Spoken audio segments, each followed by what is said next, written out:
자타가 공인하게 예수님의 수제자는 단연코 넘버원 베드로였습니다.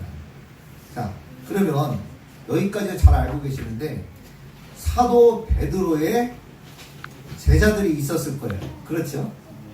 그러면 그 사도 베드로의 제자들 중에서 가장 탑 리더십을 발휘했었던 수제자는 누구였을까요?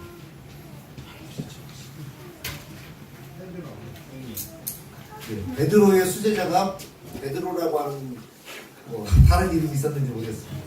자, 보통은 예수님의 수제자는 우리가 베드로라는 것을 잘 알고 있고, 그리고 사도 베드로의 수제자는 오늘 성경 본문 말씀의 기록자인 이 마가복음을 기록하고 또 베드로 전서와 베드로 후서의 편지를 대필, 불러준 것을 기록한 바로 마가 요한으로 알고 있습니다. 우리는 마가 요한을 보통 마가라고 부릅니다. 당시 로마 교회에서 목회를 했던 베드로 옆에는 항상 마가가 함께 있었습니다. 참 훌륭하고 좋은 믿음의 사람입니다. 마가는 주님의 사명을 감당하고 곧 순교할 사도 베드로의 모습을 보면서 예수님의 말씀, 복음을 전달할 방법을 생각하게 되어 있습니다. 왜 그러냐? 베드로 사도가 세상을 떠난다면 더 이상 예수님의 생생한 복음을 들을 수 있는 길이 없기 때문입니다. 그래서 기록한 성경이 바로 마가복음입니다. 마가는 예수님의 12제자가 아니었기 때문에 예수님의 말씀과 행적을 그의 스승인 베드로를 통해서 듣고 배웠습니다.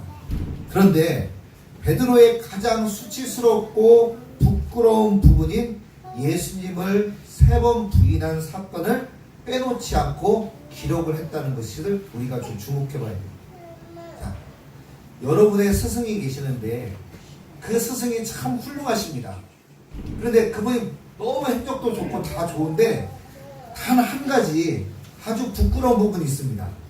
여러분 같으면 그 부분을 직접 쓰시겠습니까? 아니면 그 부분을 안 쓰겠습니까?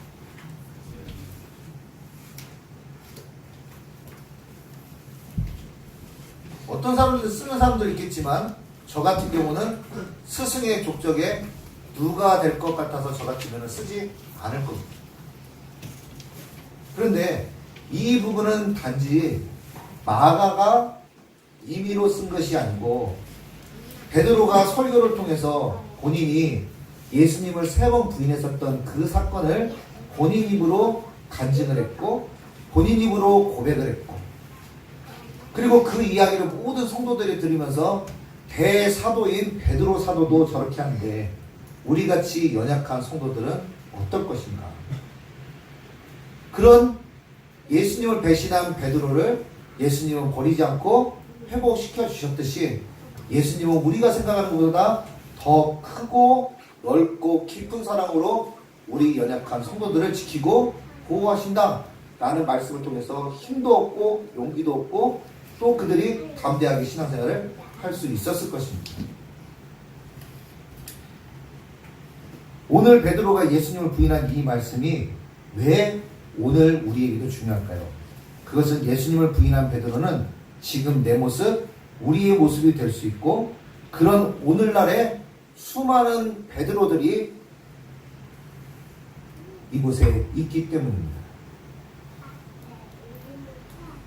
오늘날의 그 베드로들을 향해서 또 예수님은 어떠한 시선과 마음으로 그들을 바라보고 계시는지를 오늘 말씀을 통해서 우리에게 교훈을 하기 때문에 이 말씀은 더더욱 중요한 것입니다. 그렇다면 오늘 말씀 우리에게 주는 영적인 교훈이 무엇인지 간략하게 살펴보겠습니다. 첫 번째, 예수님은 기록된 말씀을 풀어주신다는 교훈을 오늘 하고 있습니다. 첫 번째, 예수님은 기록된 말씀을 풀어주신다. 27절 같이 보실까요? 예수께서 제자들에게 이르시되 너희가 다 나를 버리리라. 이는 기록된 바 내가 목자를 치리니 양들이 흩어지리라 하였습니다. 예수님은 제자들이 자신을 부인하고 버릴 것을 예언하셨습니다. 이 예언은 예수님께서 스스로 생각해서 말씀하신 것이 아니라 구약 성경 스가랴 13장 7절 말씀을 근거로 예언을 하셨습니다. 전능하신 여호와 하나님은 제자들이 예수님을 부인할 것에 대해서요, 이미 500년 전 이스라엘 선지자 스가랴를 통해서 예언하셨습니다. 그리고 500년이 지난 후에 이 말씀이 비로소 성취되었습니다. 우리가 하나님의 말씀 성경을 신뢰해야 되는 이유는 말씀하신 하나님께서 신실하시기 때문입니다. 또 하나님의 신실한 말씀을 약 40명의 성경 기록자들을 통해서 약 1600년 동안 신구약 성경 66권을 기록하게 하셨습니다. 예수님은 제자들에게 기록된 하나님의 말씀의 중요성을 이렇게 강조하셨습니다. 마태복음 5장 18절, 진실로 너희에게 이르노니 천지가 없어지기 전에는 율법의 1.1획도 결코 없어지지 아니하고 같이 합니다. 다 이루리라. 안 이루어지고 더디게 되는 것 같아도 그 말씀은 다 어떻게 되냐? 1.1획도 빼놓지 않고 다 이루게 된다라고 말씀을 하셨습니다. 성경 말씀의 신실성을 여러 번 강조해도 결코 과하지 않은 이유가 여기에 있습니다. 신실하신 말씀, 정확하신 말씀, 반드시 이루어지는 하나님의 말씀을 우리는 늘 가까이 하고 믿는 신앙이 되어야 될 줄 믿습니다. 두 번째, 오늘 말씀이 우리에게 주는 교훈은 하나님의 일은 그 누구도 막을 수 없다는 것. 28절 같이 보시겠습니다. 그러나 내가 살아난 후에 너희보다 먼저 갈릴리로 가리라. 어디로 간다고요? 예. 죽음을 목전에 두신 예수님께서는 모든 것이 죽음으로 끝난다고 말씀을 하지 않으셨습니다. 자, 죽으면 다 끝나지, 이런 말 들어본 적 있으세요? 아유, 죽으면 다 끝나는 거야. 그런데 예수님의 시각과 예수님의 관점과 하나님의 관점에서 죽는다고 끝이 아니라 죽음 너머에 또 다른 시작이 있는 것이 바로 우리의 신앙입니다. 죽음을 목전에 두신 예수님께서는 모든 것이 끝났다고 말씀하지 않았습니다. 오히려 제자들 너희보다 갈리로 먼저 가 있겠다고 약속하셨습니다. 왜? 예루살렘도 아니고 사마리아도 아니고 왜 갈릴리로 가신다고 했을까요? 거기는 이유가 있기 때문입니다. 그 이유가 바로 뭐냐? 갈릴리는 우리가 잘 알다시피 예수님의 복음 전파가 시작된 곳이 바로 갈릴리였습니다. 이곳에서 제자들을 만났고 그들과 함께 하나님 나라를 전파했습니다. 갈릴리는 복음 전파라고 하는 상징적인 의미를 가지고 있는 것이 바로 갈릴리입니다. 그래서 갈릴리는, 첫 번째 갈릴리는 뭐냐면 이스라엘의 북쪽 지역에 있는 지명으로서의 갈릴리고, 두 번째는 이것이 갖는 상징은 바로 뭐냐면 복음 전파의 시작이라고 하는 상징적 의미를 가지고 있습니다. 그런데 갈릴리는 한 가지 특징을 더 가지고 있는데, 당시 갈릴리는 이스라엘 유대인들과 이방인들이 섞여 사는 곳이었습니다. 예수님께서 죽으시고 부활하신 이후 이곳에 가신다는 것은 이제 복음이 이스라엘 유대인들을 넘어서 누구에게까지? 다른 이방 민족, 다른 나라 사람들에게까지 복음이 이제 흘러가는 그 시작이 다시 시작이 될 것이다. 그래서 갈릴리로 먼저 가시겠다고 말씀하신 것입니다. 사탄 마귀는 예수님을 십자가에서 죽게 함으로 하나님 나라와 복음 전파를 멈추게 하려고 했지만 실패했습니다. 영혼 구원을 위한 하나님의 일, 주님의 선교는 그 어떤 세력도 막을 수가 없습니다. 예레미야 33장 2절 말씀, 이를 행하시는 여호와, 그것을 만들며 성취하시는 여호와. 하나님은 어떤 분이십니까? 같이 할까요? 이를 행하시는 여호와, 그것을 만들며 성취하시는 여호와. 하나님께서 세우신 계획을 그 어떤 누구도 막을 수 없는 것입니다. 그래서 우리는 하나님의 뜻이 이 땅 위에 이루어지기를 기도하고 그 귀한 일에 나같이 부족한 사람이, 나같이 연약하고 가진 것 없는 사람이 하나님 손에 쓰임받을 수 있도록 하나님 나를 사용해 주십시오 라고 늘 겸손함으로 기도하는 것이 바로 성도의 자세인 것입니다. 마지막 세 번째, 예수님은 어떤 분입니까? 우리를 깨닫게 하시는 분이십니다. 30절, 예수께서 이르시되 내가 진실로 내게 이르노니 오늘 이 밤 닭이 2번 울기 전에 내가 세운 날을 부인하리라. 절대로 예수님을 부인하지 않겠다고 호언장담했었던 베드로에게 구체적으로 예수님께서 말씀하셨습니다. 오늘 이 밤 닭이 2번 울기 전에 내가 3번 나를 부인하리라.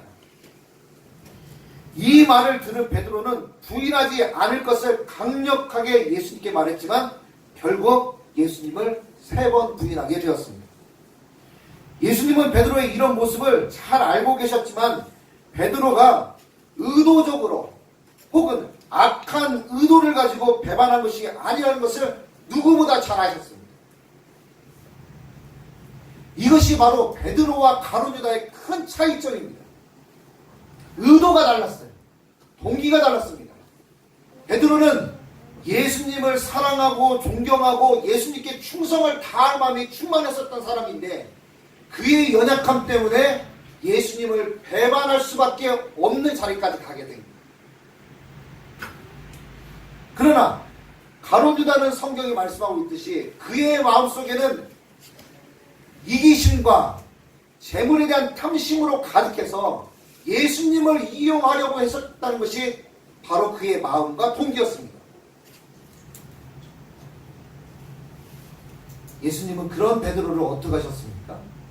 그의 연약함도 하시고 그의 좌절도 하셨지만 그를 다시 불러서 재기시켜 주시고 세워주시고 대사도로서의 사명을 감당하여 많은 교회들에게 강력한 영향력을 끼치는 제자로 다시 설 수 있도록 기회를 주신 것입니다. 우리의 신앙생활 가운데 항상 돌아봐야 할 것이 바로 마음이고 동기입니다. 마음과 동기가 좋다고 모든 결과가 다 좋은 것은 아닙니다. 이런 경우가 있죠. 저희 집에 은영이랑 성종이랑 명종이가 어릴 때 우리 신혜나 윤성이만 할 때 그 어릴 때 아빠랑 엄마가 무엇을 하는데 아이들 마음속에 돕고 싶은 마음이 있어서 컵을 하나 이렇게 들고 오다가 그만 컵을 팍 놓쳐가지고 깨뜨렸습니다. 그럼 저는 이제 그때마다 아이의 생각과 의도를 모르면 뭐라고 얘기했겠습니까? 지금 뭐하냐?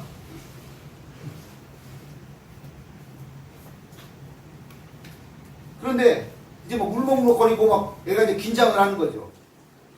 그런데 모든 긴장이 다 풀어지고 나중에 얘기를 들으면 아빠랑 엄마가 막 일을 열심히 하고 있어서 물을 갖다 주고 싶어서 하다가 그렇게 깼다고 그 말을 들으면은 제가 어떻게 했어요?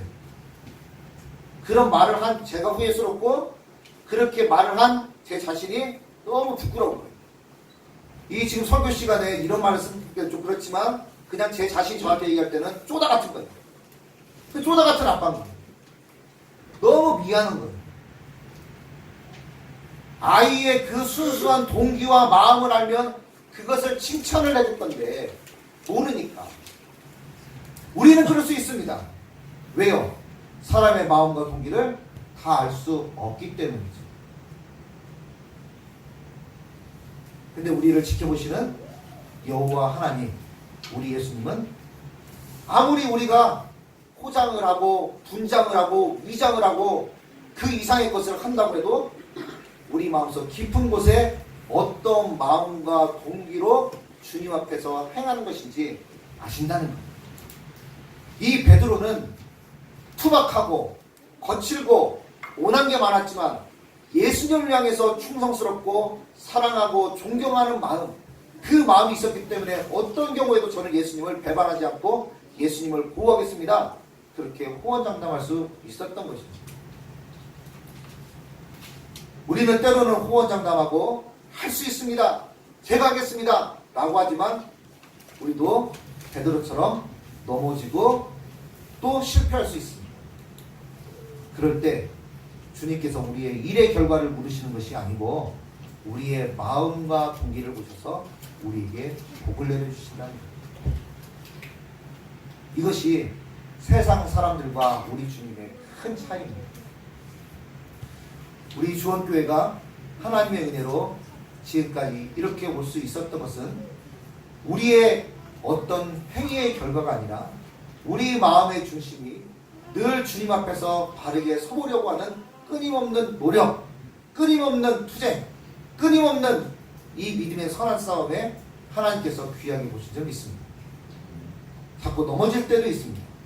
그때마다 오뚜기처럼 일어나려고 하는 그런 마음, 그런 우리 교회, 그런 우리 모든 성도들 주님께서는 기억하시고 우리 주원교회에게 더 큰 사명을 맡기셔서 더 많은 사람들 주님께로 인도하는 일을 감당케 하실 줄 믿습니다. 하나님께서는 우리 때로는 우리 가장 어린 윤성이, 윤서 또 우리 신혜를 통해서도 우리에게 말씀하시고 우리에게 교훈하시고 며칠 전 휴가를 맞아서 이런저런 글들을 읽게 되었는데 그분도 저와 같이 대학생 선교단체에서 사역을 하시고 또 이렇게 교회 사역을 지금 아주 왕성하게 하시는 분의 글을 제가 읽게 되었습니다. 읽게 되었는데 그분의 글을 이제 쭉 읽어보면서 공감되고 이해되는 부분이 많았는데 그 기자분이 이제 그런 질문을 했습니다. 요즘에 세대 통합 예배를 이렇게 드리는 그런 교회들이 많아서 그런 예배를 좀 드려야 되지 않겠느냐라고 했을 때 그분은 그런 생각과 취지는 굉장히 좋지만 본인이 생각할 때는 그것은 바람직하지 않다라고 이렇게 이야기를 글을 써놓은 것을 보면서 제가 그 부분에 대해서 깊이 생각을 하게 되었습니다. 그래서 몇 번이고 제 의견을 댓글로 달려고 하다가 제가 그만뒀습니다. 왜냐면 그분은 또 그분 나름대로 그런 생각들을 가지셨기 때문에. 그런데 저는 우리 주원교회가 시작이 되면서 의도치 않게 세대 통합 예배를 드리게 되었고 또 때로는 아이들의 목소리 때문에 좀 시끄러운 것 같고 또 차분하게 말씀을 드리려고 하시는 분들에게 마음에 걸림이 될 것 같아서 노심초사하는 부분이 목사로서 솔직하게 있었습니다. 근데 시간이 지나면 지날수록 저들의 목소리와 저들의 하는 행동이 우리에게 끊임없이 하나님께서 하나님과 하나님의 자녀인 우리들의 모습을 자꾸 투영케 하고 보여주신다는 것을 깊이 깨닫게 되었습니다. 그것을 볼 수가 없는 것이 너무나 많았는데 그것을 우리들에게 보여주셨다. 휴가 기간 동안 한 가지 크게 정말 크게 깨달은 것이 하나 있습니다. 이게 하나가 바로 뭐냐, 우리 기독교 신앙은 어느 순간부터 종교개혁 이후부터 생각하도록 하는 신앙을 많이 얘기합니다. 생각해요. 그러니까 성경책 말씀을 가지고 묵상하고 공부하고 자꾸 생각하는 거예요. 생각하고. 그래서 지금도 큐티 하시고 생각하고 연구하고 이렇습니다. 기독교에는 음악은 굉장히 발달했는데 상대적으로 미술은 별로 교회 안에 별로 볼 곳이 없어요. 왜 그럴까요? 왜 그러냐면 그것은 카톨릭의 영향 때문입니다. 왜냐면 보여지는 것들, 이것을 자칫 잘못하면 우상으로 갈 수 있는 이유가 있기 때문입니다. 그런데 우리가 잘 알고 있는 종교개혁가들 이후에는 성경 말씀을 붙들고 큐티하고 묵상하고 연구하고 생각하는 것이 극도로 발달됩니다. 그런데 그들에 의해서 싹 거의 폐기 처분됐다시피 한 것이 바로 뭐냐면 보고 느끼는 것이 차단이 되거든요. 자, 보세요. 과거 중세 시대에 사람들은 신앙생활을 하고 싶은데 신앙생활을 해서 주일날 교회를 가면 이분들은 말을 몰라요. 글을 읽을 줄을 모릅니다. 그리고 사제는 성경을 읽을 때 원어로 읽어요. 라틴어로. 무슨 말인지 어떻게 알아듣습니까? 근데 그렇게 읽는 거예요. 그러면 그들의 신앙생활을 어떻게 가르쳐 주느냐? 이렇게 하는 거예요. 그날 우리 고미선 성도가 왔어요. 그러면 고미선 성도를 어떻게 하냐? 교회에 보면은 뭐가 있어요? 창문이. 창문에는 뭐가 있습니까? 성경의 이야기를 담은 그림이 있죠. 그럼 그 그림을 보면서 이야기해 주는 거예요. 말씀을 풀어주는 거예요. 말씀을 풀어주면서 그 장면을 보면서 사람을 어떻게 합니까? 그 장면을 보면서 느끼고, 그 장면을 보면서 생각하고, 그 장면을 보면서 깊이 묵상하고, 그러면서 거기서 깊은 기도를 하게 됐어요. 종교개혁이 말씀의 기치를 높이 드는 것은 굉장히 중요했지만, 하나님이 주신, 사람에게 준, 느끼고, 감정으로 느끼고, 이거를 막아버린 경우가 더 있다.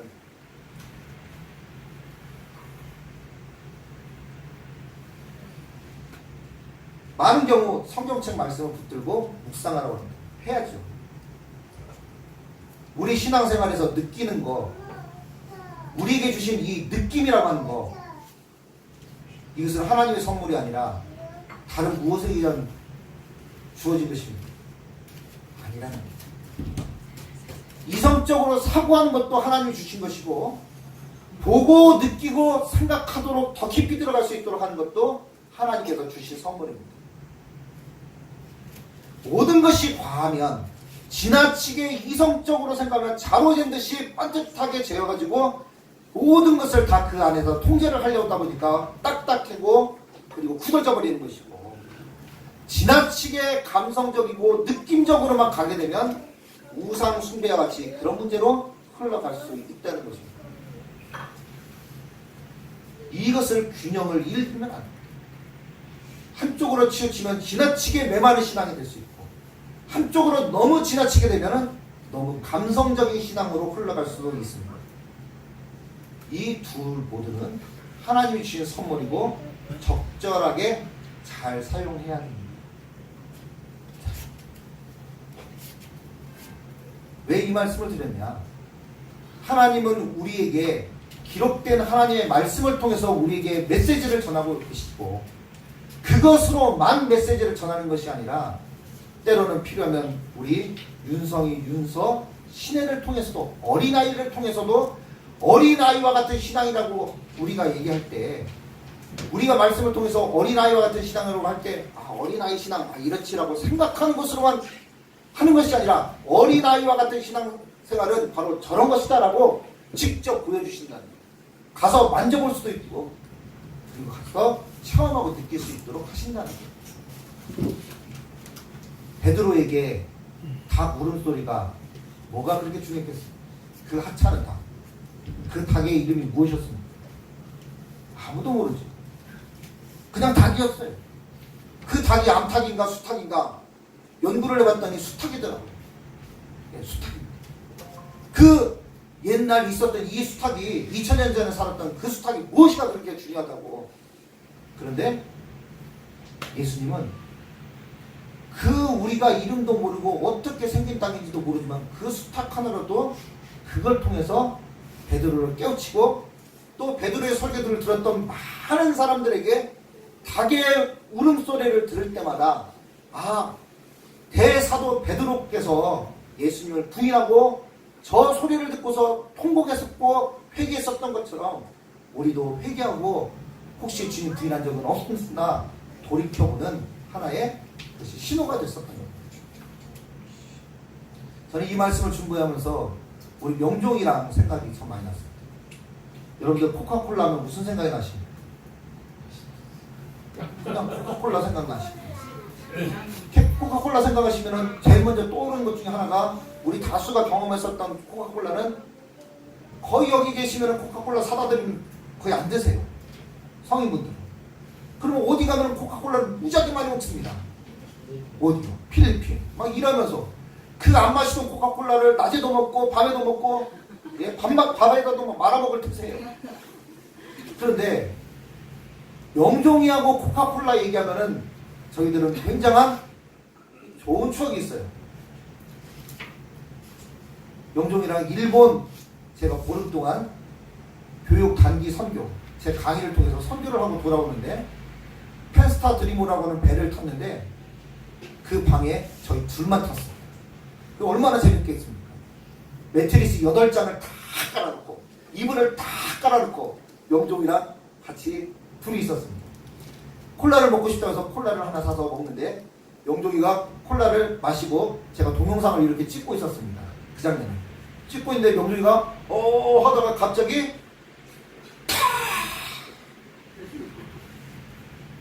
지금도 영종이하고 콜라 앞에 서 있으면은 그때 생각이 그렇게 나는 거예요. 코카콜라는 몸에는 해로운지는 모르겠지만 영종이하고 저한테는 굉장히 좋은 추억을 갖는 하나의 이미지로 나와 있습니다. 베드로에게 작은 닭 울음소리는 내가 주님 앞에 내가 호언장담하고 살 사람이 아니고 내가 주님의 도움을 부탁드려야 되겠구나. 또 내가 주님 앞에 부인하면 안 되겠구나 라고 하는 것을 깨닫게 하는 하나의 상징이었습니다. 그것을 보고 느끼고 생각하고 깊이 묵상하고 이렇게 했었던 계기가 되었습니다. 하나님께서는 저 뒤에 보면 많은 사진들을 어떤 분의 수고와 헌신을 통해서 찍게 하셨고 설치하게 이렇게 하겠습니다. 저 사진 한 장 한 장에 그냥 사진인 것 같지만 그 속에는 수많은 스토리들이 있습니다. 그 스토리를 우리가 보는 것은 바로 저 과정 속에서 우리에게 말씀하시고 또 우리에게 교훈하셨던 하나님의 뜻이 여전히 우리한테 반영되고 있기 때문에 여기 지금 그런 것들이 설치되어 있는 거예요. 말씀을 정리하겠습니다. 예수님은 기록된 말씀을 풀어주시며 하나님의 일은 그 누구도 막을 수 없습니다. 또 예수님은 우리를 깨닫게 하십니다. 이런 은혜가 우리 모든 성도님들 안에 충만하시길 예수님 이름으로 축복합니다. 아멘. 같이 기도하겠습니다. 전능하신 하나님 아버지 감사합니다. 3번 부인한 베드로도 그의 마음의 중심과 그의 마음속의 동기를 살피시고 그를 내치시지 않으시고 다시 일으켜 세워주신 주님의 모습을 보며 우리 역시 여전히 베드로와 같지만 우리가 주님 앞에 다시 회복될 것을 바라고 소망합니다. 사랑하는 우리 성도들 굳세게 붙들어 주시고 연약하고 부족한 주님의 이 주원교회가 하나님 손에 귀하게 쓰임받을 수 있도록 은총 베풀어 주시옵소서. 감사합니다. 예수님으로 기도합니다. 아멘.